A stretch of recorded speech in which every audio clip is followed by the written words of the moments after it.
Do you know how did India develop supercomputer indigenously? Do you know India's fastest supercomputer and its world rank? What would be the future of supercomputing in India? So, supercomputers. Welcome to GameF Techs. In this video, we are gonna get to know about supercomputing in India.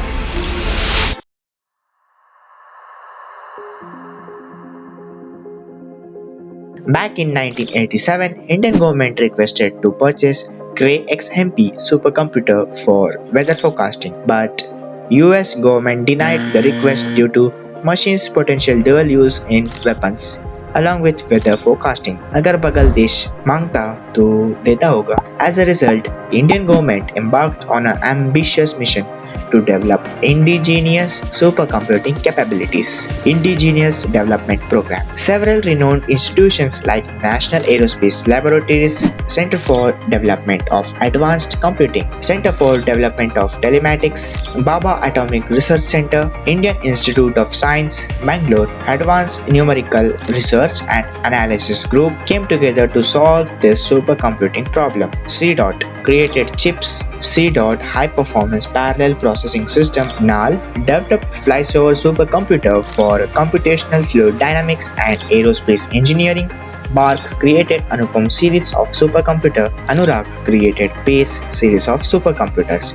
मतलब हर department उसके लिए super computer बना लिया. CDAC's first mission was to build 1 gigaflop supercomputer, which dated by 1991 by introducing Param 8000, which was with a budget of 37.5 crore that showcased India's technological progress to the world. And this was led by Vijay P. Bhatkar, who is also known as supercomputing man in India or father of supercomputing in India. CDAC's second mission was to deliver 100 gigaflops range computer by 1998 that could scale up to 1 teraflops. In 1993, Param 9000 was launched with 5,005 gigaflops. In 1998, Param 10,000 was launched with 38 gigaflops. CDAC's third mission was to create 1 teraflops computing, resulting in the delivery of Param Padma.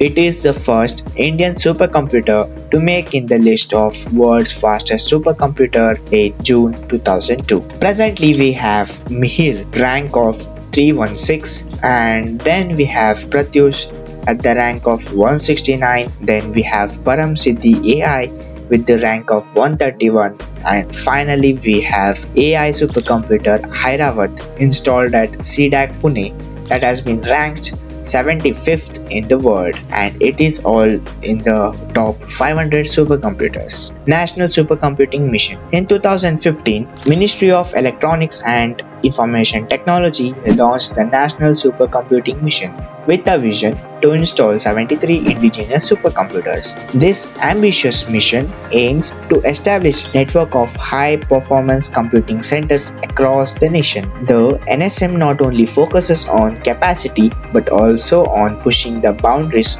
of capability by developing 3 petascale supercomputers and creating national knowledge network. India is aiming to position it as a global leader in supercomputing. 12th Fifth Year Plan. Indian government allocated $2.5 billion to supercomputing research, which will be managed by IISc Bangalore. India also plans to develop a supercomputer with processing power in the exaflops range, which will be developed by CDAC within next few years. So I have attached top 500 supercomputers list website. If you are interested in working for supercomputers or any tech related to that, please visit CDAC's website or NSM website. And this was about past, present and future of supercomputers. Thank you for watching this video.